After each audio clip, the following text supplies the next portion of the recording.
చూడండి ఫ్రెండ్స్, ఈయన ఎన్ని పేరు, ఏం పేరు? ఇంటి నీ పేరు కౌతియా? కౌతి అంటే ఇప్పుడే పూజ చేసిండు, సైకిల్కి అగరబత్తి పెట్టిండు, పూలు పెట్టిండు, కొత్త ప్యాంట్ వేసిండు, షర్ట్ వేసిండు. ఆల్రెడీ అక్కడ మీ వాళ్ళ ఇంటికి వచ్చినాము, నేను మా ఫ్రెండ్స్ ఇద్దరము. అంటే వాళ్ళు ఈఎంఐ కడతలేరు.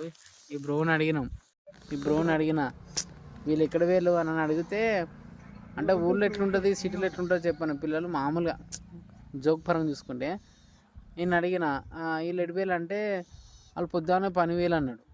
మరి వాళ్ళ అమ్మాయికి పోయిందంటే 10,000 అన్నాడు. అదే మీరు సిటీలో మీ రూమ్ పక్క ఉండి అడగండి ఎవరన్నా, ఐ డోంట్ నో అంటారు, నాకు తెలియదు అంటారు. అట్లుంటుంది ఊళ్ళో. ఎక్కడ ఏం జరుగుతుందని ప్రతి ఒక్క చిన్న పొరగా నుంచి పెద్దోన్న దాకా బరాబర్ చెప్తారు. ఊర్లోనా మా దాకానా? సిటీ వేరే, ఊరే వేరు, సిటీ వేరు, అట్లుంటుంది. ఇవాళ స్కూల్కి ఎందుకు పోలే? జ్వరం వచ్చింది అన్నాడు. జ్వరం వచ్చిన పండుకోవాలి కానీ సైకిల్ బాగా దొక్కుతాడు. మళ్ళీ పూజ కూడా వేసిండు సైకిల్కి. పూజ వేసిండు, పూలు పెట్టిండు, బొట్టు పెట్టుకోలే. కొబ్బరికాయ పెట్టినావా? ఎందుకు? అవో పైసలు ఏమైనా కొట్టలే అంట. పైసలు ఉంటే అది కూడా కొడతాడు, కొబ్బరికాయ. అట్లా సిటీలో పిల్లలు వేరే ఉంటారు, మన ఈ ఊర్లో పిల్లలు ఇంకా వేరే ఉంటారు.